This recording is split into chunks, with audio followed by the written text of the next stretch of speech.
মিথ্যার কথা বলে নাকি, বউ পর্দায় থাকে নাকি? এগুলি মাইক্রোস্কোপ যন্ত্র দিয়ে ইমামের মাথা থেকে পা পর্যন্ত দেখবেন কিনা কন? আচ্ছা এবার কত দেখি, এই ইমাম সাহেব ইমামতি করবে কতজন লোকের? 500, 1000, শাহী মসজিদে ধরেন 5000 লোক হইল, 5000 লোক, 5000 লোকের ইমাম নির্বাচনের সময় পা থেকে শুরু করে মাথা পর্যন্ত দেখেন, এমনকি বউ পর্যন্ত। বৌমনি আনিয়ে দেখেন না, পর্দায় থাকে কিনা এইটা আপনারা দেখেন, ঠিক কিনা? এই খবরটা নেন। 5000 লোকের একটা ইমাম বানাতে গিয়ে মাইক্রোস্কোপ যন্ত্র দিয়ে দেখেন মোষ কেমন, দাড়ি কেমন, চুল কেমন, পাও কেমন, হাত কেমন, হাতে নখ লম্বা কিনা, দাঁতে ছাতা কিনা, বউ পর্দায় থাকে কিনা, মিথ্যা কথা কয় কিনা, এত দেখেন।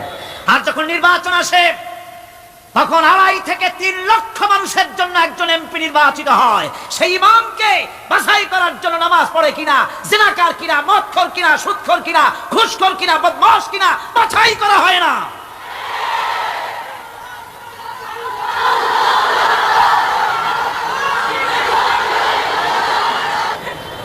নামাজ আমাদেরকে এটা শিখায় ইমাম কেমনে বানাইতে হবে, কোন সুবহানাল্লাহ।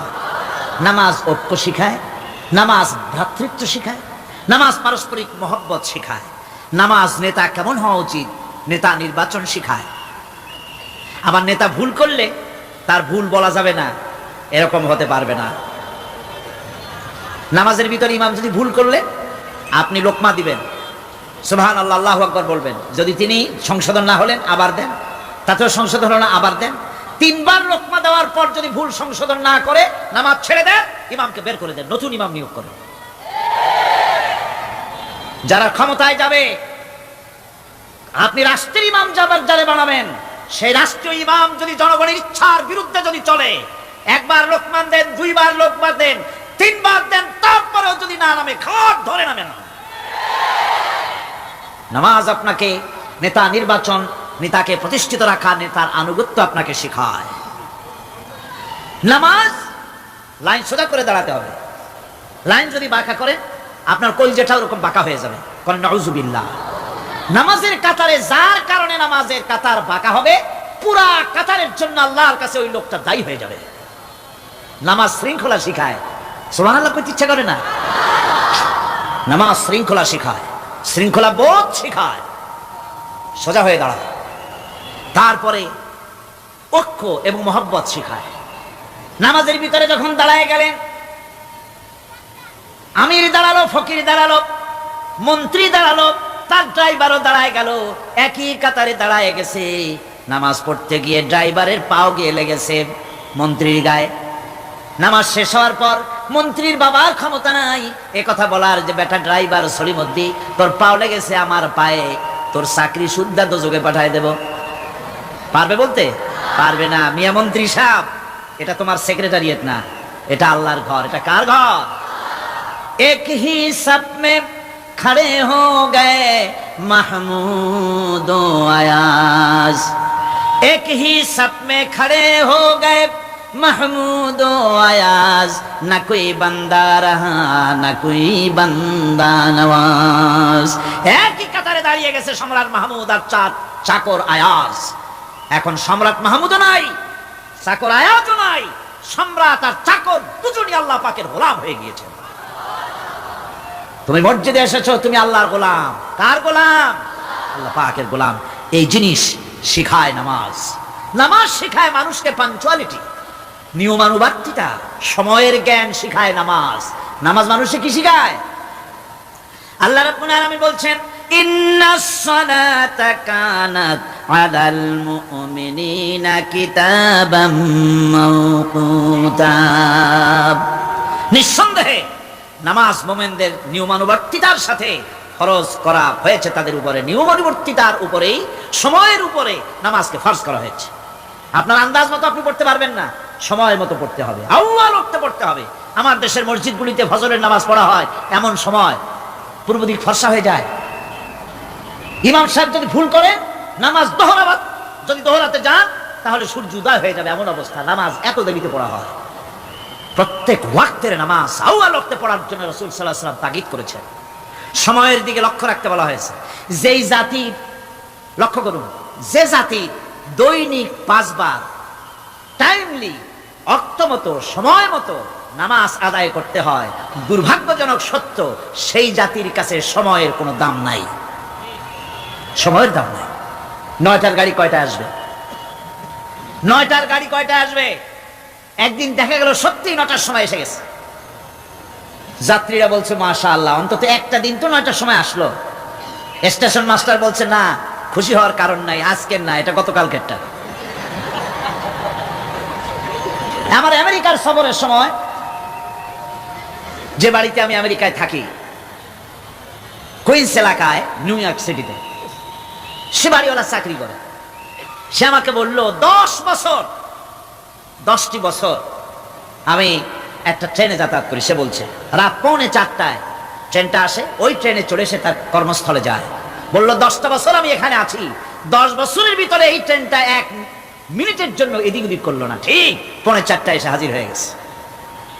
ঝড় হোক, বৃষ্টি হোক, স্নো পড়ুক, বরফ পড়ুক, টাইমলি চলতেছে। দুনিয়ায় ভিন্ন জাতিরা যে উন্নতি করে তার পেছনে সময়ের জ্ঞান তাদের অনেক বেশি আমাদের থেকে। কথা ঠিক কিনা? আমাদের সময় জ্ঞান নাই, সময়ের কোনো মূল্য আমরা দেই না। 2টার সময় মিটিং হবে, মন্ত্রী সাহেব আসেন 5টার সময়, ঠিক কিনা? বক্তৃতার জন্য সময় দেওয়া হয়েছে 20 মিনিট, নাহমাদু ওয়া নুসাল্লি আলা কইয়া সুর দিয়া 35 মিনিট গেছে নাহমাদু কইতে কইতে, সময় 20 মিনিট, তার মনেই নেই। এই যে সময়ের জ্ঞান নাই, এটা ব্যর্থতা। নামাজ মানুষকে সময়ের জ্ঞান শিখায়, কোন আলহামদুলিল্লাহ। এই সময়ের জ্ঞান আমাদেরকে শিখতে হবে। এবার আমি আপনাদের সামনে বলতে চাই, আল্লাহর নবী জনাবে মুহাম্মদ রাসূলুল্লাহ সাল্লাল্লাহু আলাইহি ওয়াসাল্লাম নামাজের ব্যাপারে কি বলছেন। এতক্ষণ তো আল্লাহর কথা শোনালাম, কার কথা শোনাইছে? আমার আল্লাহর নবী বলেন, নবীকে প্রশ্ন করা হলো, ইয়া রাসূলুল্লাহ আইয়ু শাইইন আহাব্বু ইনদাল্লাহি ফিল ইসলাম, ইসলামের মধ্যে আল্লাহর কাছে কোন জিনিসটা বেশি প্রিয়? আল্লাহর কাছে ইসলামের কোন জিনিসটা বেশি প্রিয়? হুজুর বললেন as-সালাতু লিওয়াক্তিহা, মান তারাকা সালাতান ফালা দীন লাহু ওয়াস-সালাতু ইমাদুদ্দিন। আল্লাহর কাছে সবচাইতে বেশি প্রিয় হচ্ছে নামাজ। সবচাইতে প্রিয় কি? নামাজ। ওয়াক্ত মতো নামাজ আদায় করা আল্লাহ পাকের বেশি প্রিয়। আর এই নামাজ হচ্ছে দ্বীনের খুঁটি। এটা দ্বীনের কি? খুঁটি। এই যে খুঁটিগুলো আছে, খুঁটিগুলো ফালাই দিলে তারপর আপনার এই প্যান্ডেল থাকবে? থাকবে না। বিল্ডিং এর পিলার ভেঙে দেন, বিল্ডিং টিকবে? ঘরের খুঁটিগুলি উড়াই ফেলেন, ঘর টিকবে? টিকবে না। দ্বীনের খুঁটি হচ্ছে নামাজ। লা দীনা লিমান লা সালাতা লাহু, যার কাছে দ্বীন নাই, যার কাছে নামাজ নাই, তার কাছে কি নাই? দ্বীন নাই, ঈমান নাই। আল্লাহর নবী বলেছেন, ওয়ান জাবিরিন রাদিয়াল্লাহু তাআলা আনহু قال قال رسول الله صلى الله عليه وسلم بين العبد وبين الكفر ترك الصلاة। আল্লাহ পাকের নবী বলেন, আল্লাহর বান্দার মুমিন, আল্লাহর বান্দার কাফের, দুইজনের মধ্যে পার্থক্য হলো যে ব্যক্তি নামাজ পড়ে সে আল্লাহর গোলাম, যে নামাজ পড়ে না সে কাফের হয়ে গেল। যে নামাজ পড়লো না সে কাফের হয়ে গেল। মান তারাকা সালাতান মুতাআম্মিদান ফাকাদ কাফারা, যে ব্যক্তি ইচ্ছে করে নামাজ ছেড়ে দিল সে কাফের হয়ে গেল। বলেন নাউযুবিল্লাহি মিন যালিক। এই জন্য নামাজ আদায় করা বাধ্যতামূলক প্রত্যেকটি মুসলমানের জন্য। রাসূল করিম সাল্লাল্লাহু আলাইহি ওয়াসাল্লাম একটা দৃষ্টান্ত দিয়েছেন, কারো বাড়ির সামনে যদি একটা নাহার থাকে, একটা পুকুর থাকে, একটা খাল থাকে প্রবাহিত, এতে যদি ওই বাড়িওয়ালা দৈনিক 5 বার গোসল করে তাহলে তার গায়ে কি কোনো ময়লা থাকে? হুজুর, সাহাবীরা বললেন না হুজুর, থাকে না। হুজুর বললেন এটাই হলো নামাজের দৃষ্টান্ত। 5 ওয়াক্ত নামাজ যে আদায় করবে সে গুনাহ থেকে আল্লাহ পাক তাকে পবিত্র করে দিবেন। সুবহানাল্লাহি বিহামদিহি। আমার ভাইরা, নামাজ পড়লে পরে এক জুমা থেকে আর এক জুমা পর্যন্ত মানুষ যে সমস্ত গুনাহ করে, কবিরা গুনাহগুলি বাদে, শিরক আর কবিরা গুনাহগুলি বাদে যত গুনাহ আছে তার কাফারা হয়ে যায়। নামাজ যে সঠিকভাবে আদায় করবে, এই নামাজটা একটা কঠিন কাজ। নামাজটা কি কাজ? কে বলতেছেন কথা? আল্লাহ পাক। ওয়া ইন্নাহা লাকাবীরাতুন ইল্লা আলাল খাশিঈন। নামাজ একটা ভারী জিনিস, একটা কঠিন জিনিস। কাদের জন্য কঠিন নয়? যারা নাকি আল্লাহ পাককে ভয় করে। আল্লাযীনা ইয়াযুন্নুনা আন্নাহুম মুলাকু রাব্বিহিম ওয়া আন্নাহুম ইলাইহি রাজিউন। যারা নাকি একথা মনের ভিতরে ধারণা করে যে আল্লাহ রাব্বুল আলামিনের দরবারে আমার হাজির হওয়া লাগবে, মোলাকাত করা লাগবে, এই চিন্তা যারা করে তাদের জন্য নামাজ মোটেই কষ্টকর নয়, নামাজ মোটেই তাদের জন্য অসহনীয় নয়, বোঝা নয়, ভার নয়, তারা নামাজ আদায় ঠিকই করবে। এই জন্যে বিবি বাল বাচ্চা সকলকে নামাজের জন্য তাগিদ করতে হবে। যত ভাই এখানে এসেছেন নিজেরা পড়বেন, বিবি বাল বাচ্চাকে তাকিদ করবেন। আল্লাহ পাক বলছেন ওয়ানজির আশিরাতাকাল আকরাবিন, তোমার নিকটবর্তী যারা আছে তাদেরকে তুমি আল্লাহর ভয় দেখাও, নামাজের জন্য তাদেরকে বলো, আল্লাহর ভয় তাদের অন্তঃকরণের মধ্যে সৃষ্টি করে দাও। আর এই নামাজ পড়তে হবে জামাতের সাথে, নামাজ পড়তে হবে কিছুর সাথে? জামাতের সাথে।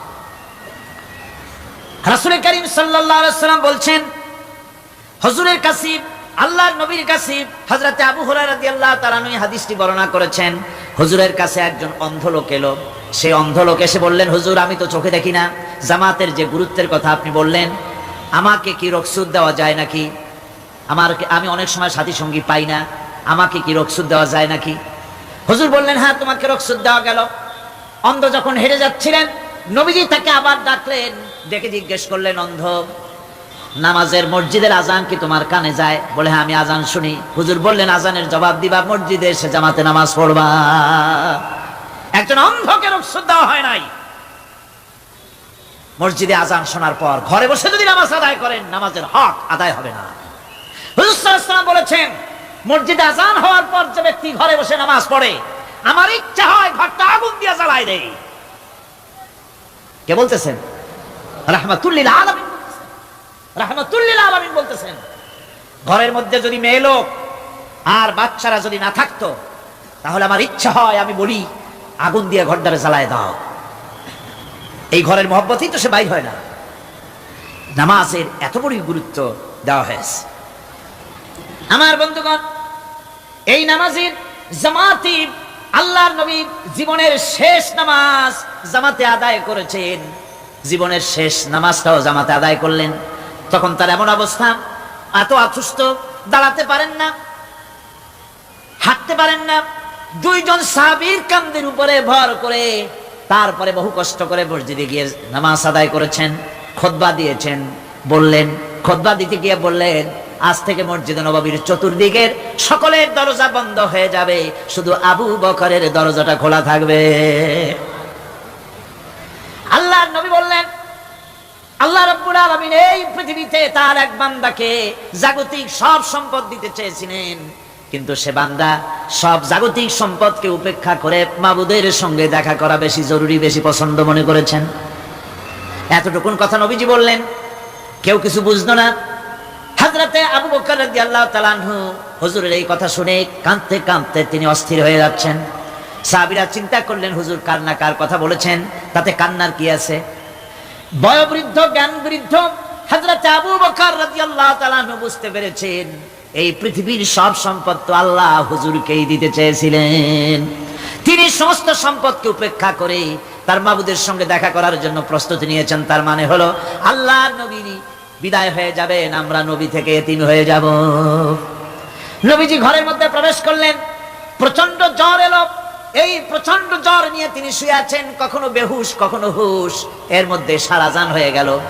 সাহাবীরা বহুক্ষণ অপেক্ষা করে হযরত আবু বকরের ইমামতিতে নামাজ শুরু করলেন। হুজুরের হুশ এলো, প্রশ্ন করলেন, আয়েশা রে এখন কোন সময়? হযরত আয়েশা বলেন, ইয়া রাসূলুল্লাহি, মসজিদে নববীতে নামাজ শুরু হয়ে গেছে। সাহাবীরা অনেকক্ষণ অপেক্ষা করে আমার বাবার ইমামতিতে নামাজ পড়তেছে সবাই, কিন্তু সাহাবীরা কেঁদে কেঁদে নামাজের মধ্যেই কাঁদতে কাঁদতে অস্থির হয়ে যাচ্ছে। তাদের মনের ধারণা হয়েছে নবীজির পেছনে নামাজ পড়ার কিসমত থেকে তারা মাহরুম হয়ে গেল। নবীজি বলেন, আয়েশা দরজা খুলে দাও আর আমার মাথাটা একটু উঁচু করে ধরো, আমি একটু নামাজের দৃশ্যটা দেখি। দরজা খুলে দেওয়া হলো, নবীজির মাথা উঁচু করে ধরা হলো। নামাজের জামাতের দৃশ্য দেখে নবীজি আবার শুয়ে পড়লেন। হযরত মা আয়েশা লক্ষ্য করে দেখেন নবীজির দুই চোখের কোণা দিয়া পানি পড়তেছে। মা আয়েশা জিজ্ঞেস করেন, ইয়া রাসূলুল্লাহ, হে নামাজের দৃশ্য দেখে চোখে কেন পানি এলো? হুজুর বলেন, আয়েশা রে, এটা কোনো দুঃখের পানি নয়, এটা তৃপ্তির পানি। এই যে জামাত নামাজ পড়তেছে লোকেরা, এই জামাত কায়েমের জন্য তায়েফের ময়দানে অনেক রক্ত আমার ঝরেছে। উহুদের ময়দানে দান্দান মুবারক শহীদ হয়েছে, সাহাবায়ে কেরাম জীবন দিয়েছে। এই যে জামাত আমি দেখতে পেলাম, ভবিষ্যতের একটা ছবি যেন চোখে ধরা পড়লো। আমার মনে হলো কিয়ামত পর্যন্ত এই পৃথিবীতে আমার যত উম্মত আসবে তারা এইভাবে করে জামাতে নামাজ আদায় করবে। নবীজি মাথার কাছে মালাকুল মউত যখন এসে গেছেন, আমার ভাইরা, এই পৃথিবীতে যত নবীরা এসেছিলেন মৃত্যুর সময় সমস্ত নবীরা শেষ কথা যেটা বলেছেন, হাদিস, সমস্ত নবীরা উম্মতের জন্য মৃত্যুর মুহূর্তে শেষ কথা যেটা বলেছেন সেটা হলো আসসালাত, আসসালাত, নামাজ, নামাজ। আমার নবী যখন বিদায় হয়ে যান, বিদায় মুহূর্তে মেয়ের কথা বললেন না, কলিজার টুকরা নাতির কথা বললেন না, জামাইয়ের কথা বললেন না, স্ত্রীর কথা বললেন না, মৃত্যুর সময় শেষ কথা বললেন আসসালাত, আসসালাত ওয়া মা মালাকাত আইমানুকুম, নামাজ, নামাজ, আমার উম্মতেরা নামাজ, আমার উম্মতেরা নামাজ ছেড়ে দিও না, নামাজ। যেই নবী উম্মতের জন্য এত কাঁদলেন, নামাজের জন্য এত কথা বলে গেলেন, আল্লাহ রাব্বুল আলামিন নামাজের জন্য এত নির্দেশ করলেন, নবী ইন্তেকালের সময় নামাজের কথা বলে দিলেন, সেই মুসলমান আজ নামাজ আদায় করে না, নামাজ পড়ে তো নামাজ শুদ্ধ হয় না। হযরতে হুযায়ফা রাদিয়াল্লাহু তাআলা আনহু তিনি একবার ইয়েমেন সফর করেছিলেন, এক মসজিদে নামাজ পড়লেন, একজনকে তিনি নামাজ পড়তে দেখলেন, নামাজ পড়তে দেখে তিনি অপেক্ষা করলেন, লোকটার নামাজ হয়ে যাওয়ার পর তিনি প্রশ্ন করলেন, আল্লাহর বান্দা, তুমি কতদিন এরকমের নামাজ পড়তেছো? তিনি বললেন, প্রায় 40 বছর তো হবে আমি এরকম নামাজ পড়তেছি। হযরতে হুযায়ফা বলেন, তুমি কি আমারে চেনো? কয় না, চিনি না। হযরত হুযায়ফা বললেন, আল্লাহর বান্দা শোনো, আমি হচ্ছি আল্লাহর নবী মুহাম্মদুর রাসূলুল্লাহ সাল্লাল্লাহু আলাইহি সাল্লামের সাহাবী হুযায়ফা। ও আল্লাহর বান্দা, তুমি যেভাবে নামাজ পড়েছো এইরকম যদি 40 বছর নামাজ পড়ে থাকো, আল্লাহর কসম করে বলি, নবীজি যে নামাজ শিখাইছেন তোমার সে নামাজ হয় নাই, রাসূলুল্লাহ নামাজ হয় নাই। নামাজ পড়লেই হবে না, রাসূলুল্লাহ বলেছেন, সাল্লু কামা রাআইতুমুনি উসাল্লি, নামাজ পড়ো সেইভাবে যেভাবে আমারে পড়তে দেখো। বিশ্বাস করুন ভাইরা, নামাজ যদি না হয়, হরতাল করিয়া, মিছিল করিয়া, বিক্ষোভ করিয়া, যে কোনো আন্দোলন করে ইসলামকে বিজয়ী করা যাবে না যতক্ষণ পর্যন্ত নামাজ সহি না হবে। নামাজ হচ্ছে ফাউন্ডেশন, নামাজ নাই কিচ্ছু নাই। ঠুকঠাক করে দুইটা সেজদা দিয়ে উঠে যাবেন, আপনার ইসলামী আন্দোলনের 4 পয়সার দাম নাই। নামাজ আগে, জিহাদের ময়দানেও নামাজ, যেখানে আছেন ওখানেই নামাজ পড়তে হবে, আর তা পড়তে হবে আদবের সাথে, মহব্বতের সাথে। আপনারা বিরক্ত হচ্ছেন না তো? নামাজ, নামাজ, এই নামাজ হচ্ছে মুসলমানদের সবচেয়ে বড় জিনিস। নামাজ হয় না, নামাজ যত পড়া হয় অধিকাংশ নামাজ হয় না। নামাজের ভিতরে তাদিল আরকান, তাদিল করা ওয়াজিব। যতক্ষণ দাঁড়িয়ে থাকবেন, রুকুতে থাকবেন, যতক্ষণ দাঁড়ায় থাকবেন ততক্ষণ অন্তত এক তাসবিহ পরিমাণ তো বটেই। যদি তা না হয়, রুকুত থেকে দাঁড়ালেন, সেজদায় চলে গেলেন, ওয়াজিব তরক হলো, সো সেজদা দিলেন না, নামাজ ফাসিদ হয়ে গেল, নষ্ট হয়ে গেল নামাজ। এটা পাগলামি না, নামাজ সহিভাবে আদায় করতে হবে। নামাজ থেকে দাঁড়াবেন, রুকুত থেকে দাঁড়ায় গেলেন, বলবেন রব্বানা লাকাল হামদ, কোন রব্বানা লাকাল হামদ হামদান কাসীরান তাইয়িবান মুবারাকান ফিহি। একজন সাহাবী এই দোয়াটা পড়ছিলেন। নামাজ শেষ করে আল্লাহর নবী প্রশ্ন করলেন, নামাজের ভিতরে অতিরিক্ত এই কথাগুলি কে বলেছো? সাহাবী ভয় পেয়ে গেলেন, ভয় ভয় তিনি বললেন, হুজুর আমি বলেছি।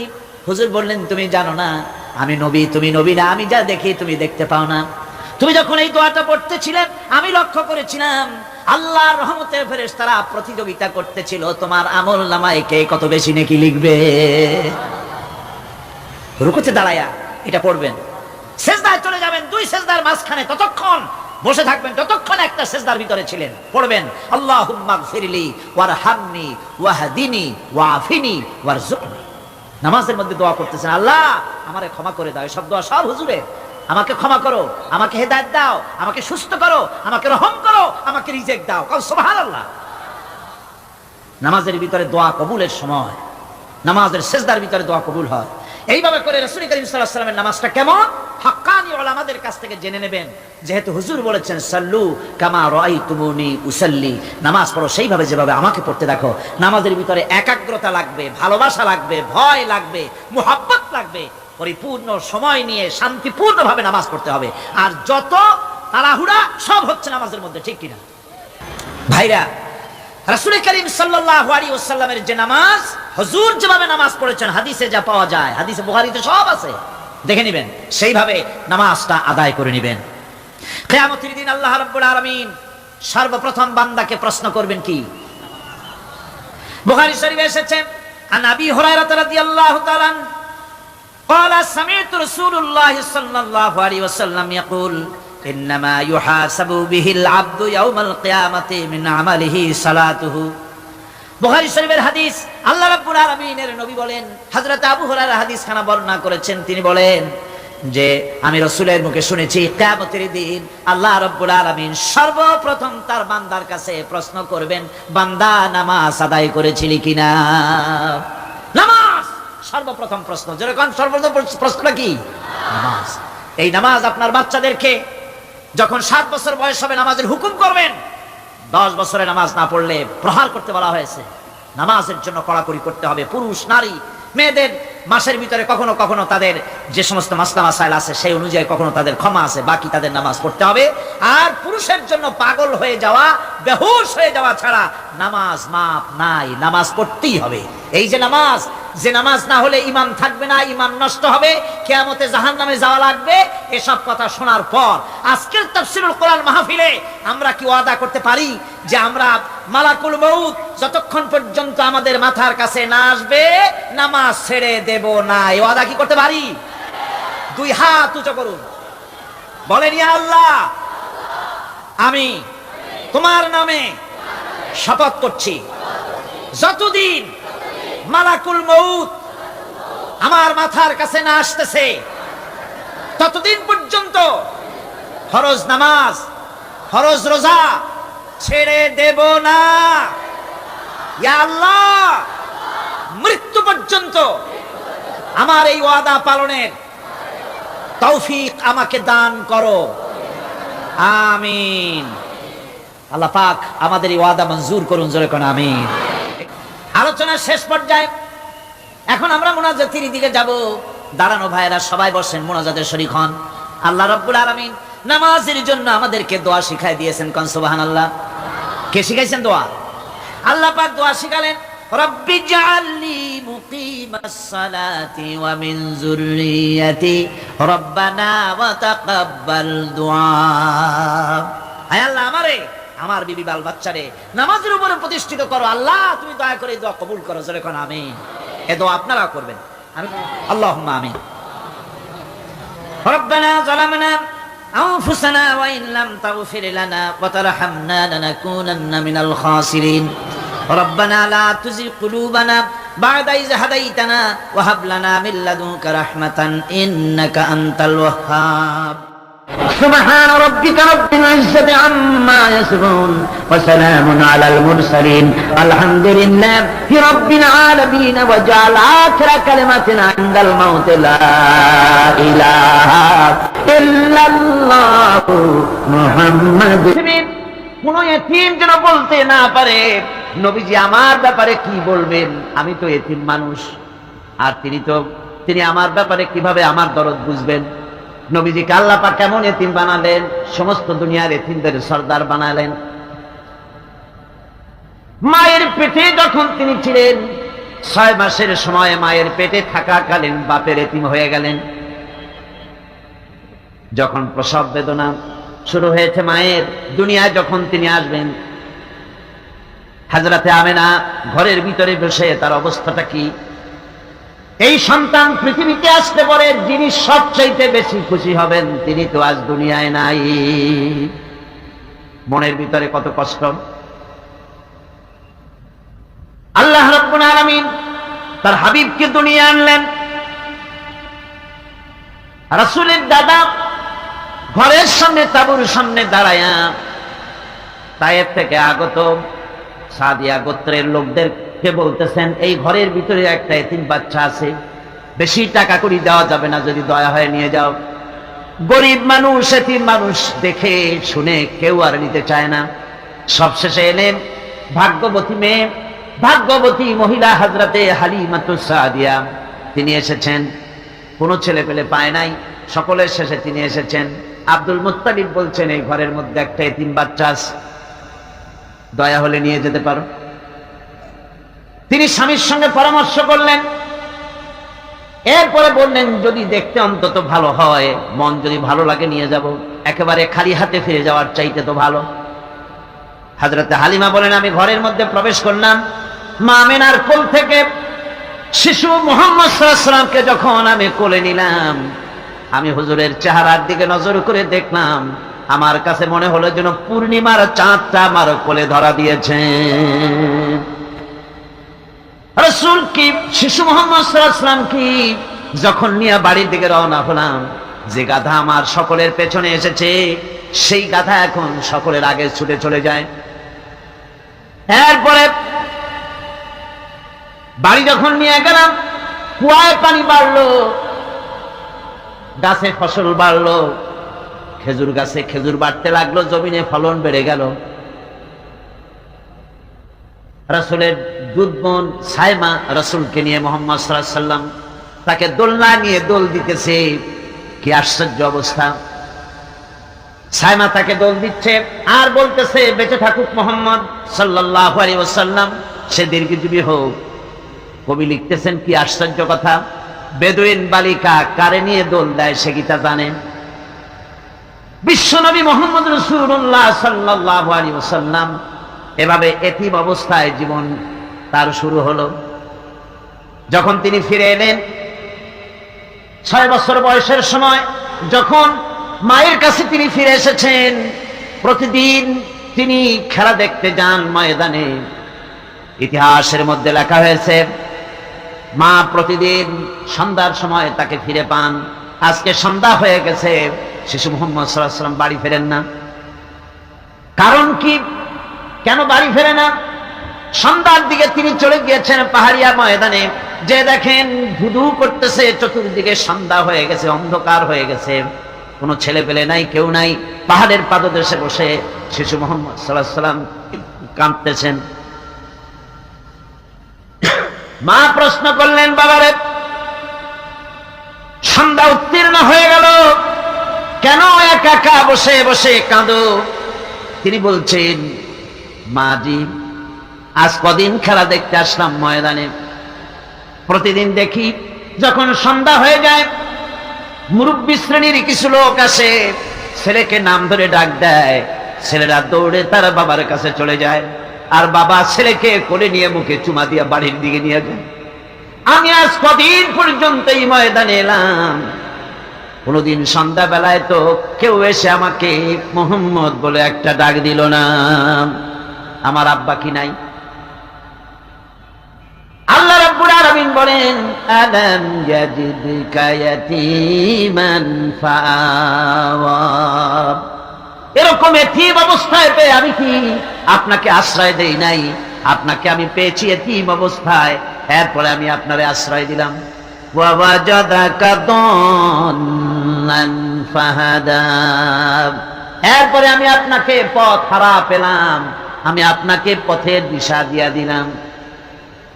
ওয়া ওয়াজাদাকা আইলান ফাআগনা।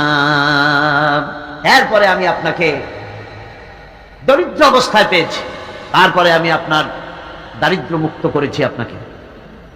সুতরাং ফাআম্মাল ইয়াতীমা ফালা তাকহার ওয়া আম্মাস সাইলা ফালা তানহার ওয়া আম্মা বিনি'মাতি রাব্বিকা ফাহাদ্দিস। সুতরাং নবী, এতিমের প্রতি নির্মম ব্যবহার করো না, এতিমের প্রতি ভালো ব্যবহার করো, নির্মমতা দেখাইও না। আর ভিক্ষুককে ধমক দিও না, রূঢ়তা দেখিও না, আর আল্লাহর নিয়ামতের প্রশংসা করো।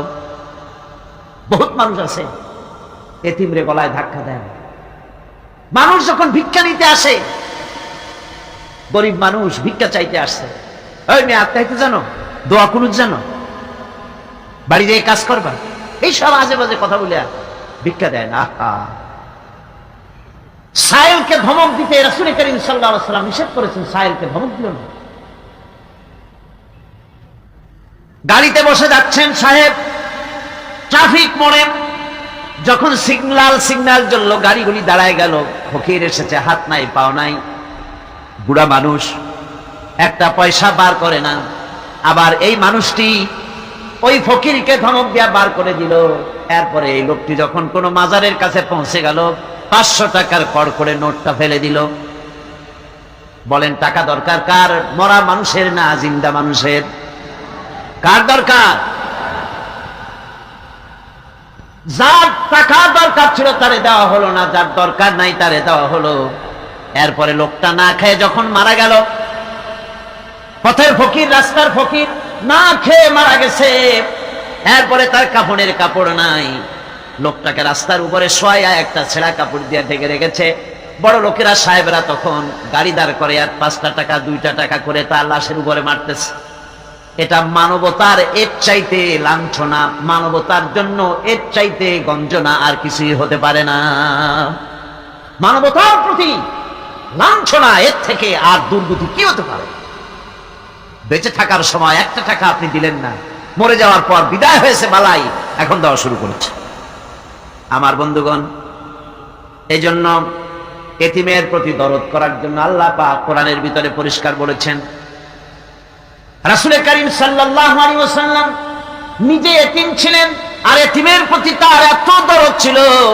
একবার তিনি ঈদের দিনে, ঈদের দিকে নামাজ পড়ার জন্য যাচ্ছেন, প্রতিমধ্যে দেখেন একটা বাচ্চা ছেলে কাঁদতেছে। এই রাস্তায় কত মানুষ গেল, কেউ দাঁড়ালো না থমকে। বাচ্চার ক্রন্দন কাউকে থামাইতে পারলো না। কিন্তু বিশ্ব নবী, দয়ার নবী, রাহমাতুল লিল আলামিন বাচ্চার কান্না দেখে পাও বাড়াতে পারলেন না। নবীজি দাঁড়ায় গেলেন, জিজ্ঞেস করেন, ও বাচ্চা, ঈদের দিনে কাঁদো কেন? ঈদের দিনে তো কাঁদতে নাই। বাচ্চা বলে, তোমার কাছে বলবো না, আমি সেই সকালবেলা থেকে বসে আছি। আমি যদি মক্কার আব্দুল্লাহর পুত্র মুহাম্মদ রাসূলুল্লাহ সাল্লাল্লাহু আলাইহি সাল্লামকে পাই, মনের দুঃখ তার কাছে বলবো। বিশ্ব নবী জমিনের উপরে বসে পড়লেন, বাচ্চারে কোলের উপরে উঠায় বলেন, বাচ্চা বলো কি তোমার দুঃখ? তুমি যার জন্য বসেছো আমি তো সেই এতিম নবী, কি বলতে চাও? বাচ্চা বলতেছেন, ইয়া রাসূলুল্লাহ, আমার বাবা মারা গেছে। সেই ছোট্টবেলায় একেবারেই তখন মায়ের পেট থেকে আমি আসার পর বাপ মরে গেল। আমার মা আর একজনের সঙ্গে বিয়ে বসেছে। সেই পুরুষটি আমারে দেখতে পারে না। আমার মা যদি আমারে কোলে করে এসে সহ্য করতে পারে না, আমারে চুমা খাইলে সহ্য করতে পারে না, আমারে খাবার দিলে মা মার খায়। আজ ঈদের দিনে রাতে আমার মা আমাকে বললো, বাবারে তোমার কপাল খারাপ, তোমার বাবা মারা গেছে, তোমাকে সাহায্য করার কেউ নাই, আমি তোমার যত্ন করতে পারলাম না, কোলে নিয়ে চুমাও দিতে পারি না, আমার এমনই কপাল খারাপ। সুতরাং এতিমের দরদ এতিম ছাড়া আর কেউ বুঝবে না। তুমি আজ চলে যাও, ওই রাস্তায়, ঈদের রাস্তায় দাঁড়ায় থাকো, মাঠের রাস্তার পাশে, বিশ্ব নবীর কাছে তোমার দুঃখ বলো, এতিমের দুঃখ তিনি বুঝবেন।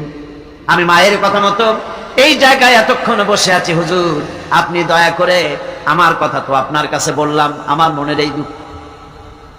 নবীজি বাচ্চার কথা শুনতেছিলেন, চোখ দিয়া পানি পড়তেছিল। বাচ্চাকে বুকের সঙ্গে জড়িয়ে ধরে নবীজি বলেন, ও এতিম, মুহাম্মদ সাল্লাল্লাহু আলাইহি ওয়াসাল্লাম যদি তোমার পিতা হন আর হযরতে আয়েশা যদি তোমার মা হয়ে যায়, বলো তোমার মনের দুঃখ মেটে নাকি? ছেলে দুঃখে কেঁদে উঠলো আর বলল, ইয়া রাসূলুল্লাহ, আপনি যদি আমার পিতা হন আর আয়েশা যদি আমার মা হয়ে যায়, এর থেকে বড় সৌভাগ্যের আমার তো আর কিছুই নাই। নবীজি এতিমকে বাড়ি নিয়ে গিয়ে হযরতে আয়েশার হাতে তুলে দিয়ে বললেন, আয়েশা রে, পবিত্র ঈদের দিনে আল্লাহ রাব্বুল আলামিন তোমার জন্য একটা উপহার পাঠিয়েছেন, এটা যত্ন করো। এতিমের প্রতি দরদ রাখার জন্য আল্লাহ রাব্বুল আলামিন বলেছেন, এতিম, মিসকিন, বিধবা, অসহায় লোক, তাদের প্রতি যাতে করে মুসলিম সমাজ লক্ষ্য রাখে, সেজন্য আল্লাহ পাক নির্দেশ করেছেন। বুখারী এবং মুসলিম শরীফের হাদিসে এসেছে, আসাই আলাল আরমালাত ওয়াল মিসকিন কাসাই ফি সাবিলিল্লাহ। বিধবাদের জন্য, মিসকিনের জন্য কেউ যদি কোনো উদ্যোগ গ্রহণ করে, কেউ কোনো সাহায্য দেয়, জিহাদের ময়দানে জিহাদ করে আল্লাহর রাস্তায় যে সওয়াব পাওয়া যায়, যে মর্যাদা পাওয়া যায় আল্লাহর কাছে, এটি মিসকিন বিধবাকে সাহায্য করলে সেই সওয়াব আল্লাহ রাব্বুল আলামিন আমলনামায় দিয়ে দেন। আমাদের প্রিয় নবী এতিম মিসকিনদের খুবই ভালোবাসতেন তার নিজের চাকর হযরত যায়েদ ও আনাস রাদিয়াল্লাহু তাআলা আনহুকে। সে সম্পর্কে এখন আলোচনা করা হচ্ছে। তার চরিত্রই প্রমাণ করে নবীদেরকে বাইয়িনাত দেওয়া হয়েছে, এমন চরিত্র আচার আচরণ দেওয়া হয়েছে যাতে করে লোকেরা অভিভূত হয়ে যায়, আকৃষ্ট হয়ে যায়। হযরতে যায়েদ তিনি তো কৃতদাস ছিলেন, হারায় গেলেন বাপ মা থেকে, আর এরপরে কুদরতকারে মুহাম্মদ সাল্লাল্লাহু আলাইহি ওয়াসাল্লামের ঘরে উঠায় দিল। তিনি তখন আল্লাহর নবী, তখন নবুয়তের দায়িত্ব পান নাই। যায়েদের পিতার কাছে খবর হয়ে গেল যায়েদ আছে রাসূলের বাড়িতে, মুহাম্মদ সাল্লাল্লাহু আলাইহি ওয়াসাল্লামের বাড়ি মক্কায়। তারা এসে হুজুরের সঙ্গে দেখা করে বললেন, মুহাম্মদ সাল্লাল্লাহু আলাইহি ওয়াসাল্লাম, জানতে পেরেছি আপনার কাছেই আমাদের ছেলে যায়েদ আছে, মেহেরবানি করে তাকে আমাদেরকে ফিরায় দেন। হুজুর বলেন, যায়েদ যদি তোমাদেরকে চিনতে পারে আর যদি যেতে চায়, আমার পক্ষ থেকে কোনো আপত্তি নাই, অবশ্যই যাবে। তবে যায়েদ যদি যেতে না চায়, আমি এমন লোক নই যে কেউ আমার কাছে থাকতে চাইলে আমি জোর করে তাকে ছেড়েও দিতে পারি না, আমি তেমন লোক নই। পিতা বললেন, আপনি অবশ্যই যুক্তিপূর্ণ কথা বলেছেন। হযরতে যায়েদ কানা হলো। হুজুর বললেন, তুমি কি চেনো এদের? কি? যায়েদ বললেন, চিনি, ইনি আমার বাবা, উনি আমার চাচা। যায়েদের পিতা বলেন, বাবারে বাড়ি চলো, তোমার মা কেঁদে কেঁদে হয়রান, চলো বাড়ি যাই, বাড়ি যা কিছু আছে সব তোমাকে ফিরিয়ে দেওয়া হবে। হযরতে যায়েদ বলতেছেন, পিতা বাড়িতে যা আছে তাই শুদ্ধ, তামাম দুনিয়াটা যদি আমারে দেওয়া হয়, এই লোকটির কাছে থেকে যে ব্যবহার পেয়েছি আমি এই লোকের কদম ছেড়ে যেতে পারি না। তার চরিত্রই প্রমাণ করে তিনি নবী, কি ব্যবহারটা পেয়েছেন। হযরত আনাস রাদিয়াল্লাহু তাআলা আনহু ছোট মানুষ, 8 বছর বয়সের সময় হুজুরের খাদেম হয়ে হুজুরের বাড়িতে আসছেন। আচ্ছা, 8 বছর বয়সের কিশোর ভুল তো করতেই পারে। গরম পানি চাইলে ঠান্ডা পানি এনে দেবেন, স্যান্ডেল চাইলে জুতো আনবেন, বিছানা বিছাইতে বললে উঠাই দেবে, এটা স্বাভাবিক। কিশোর মানুষ, ছোট মানুষ। এবার শুনুন, বাইয়িনাত কারে বলে? নবীদের বাইয়িনাত আল্লাহ যে দিয়েছেন সেটা কি জিনিস? সেটা হলো উন্নত মানের চরিত্র, তার ব্যবহার, ওঠা বসা যা দেখলে মানুষ বুঝতে পারে তিনি আল্লাহর নবী। হযরতে আনাসের মুখে শুনুন, হযরতে আনাস রাদিয়াল্লাহু তাআলা আনহু বলেন, একাধিক ক্রমে টানা 10টি বছর রাসূলের খেদমতের ভিতরে নিয়োজিত ছিলাম। 10টি বছরের ভিতরে একটা দিনের জন্য নবীজি আমাকে ধমক দিয়ে কথা বলেন নাই। তো ধমক দিলেন না আমারে, এটা করছো কেন, এটা করো নাই কেন? সুবহানাল্লাহি বিহামদিহি। গোটা পৃথিবী সমস্ত মুমিন মুসলমানদের, পুরুষ আর নারীদের জীবন, কলিজা, রক্ত রাসূলের কদম মুবারক উৎসর্গ হয়ে যায়। মহান রব্বুল আলামিনের কাছে তার হাবিব রাসূলুল্লাহ সাল্লাল্লাহু আলাইহি ওয়াসাল্লামের ছিল বিশেষ মর্যাদা।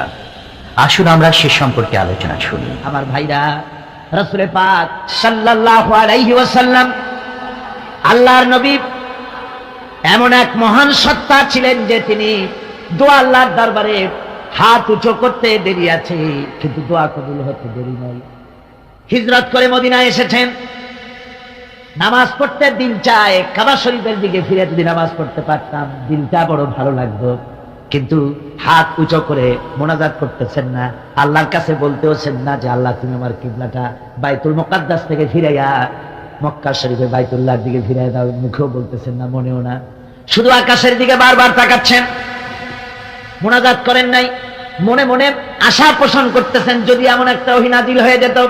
আল্লাহ রাব্বুল আলামিন সঙ্গে সঙ্গে রাসূল যোহরের নামাজ পড়তেছিলেন, 2 রাকাত পড়া হয়ে গেছে, এমন সময় ওহী নাযিল হয়ে গেল, قد نرى تقلب وجهك في السماء ও নবী, আমি দেখতে পেয়েছি বারবার আপনি আকাশের দিকে তাকাচ্ছেন। সুবহানাল্লাহ।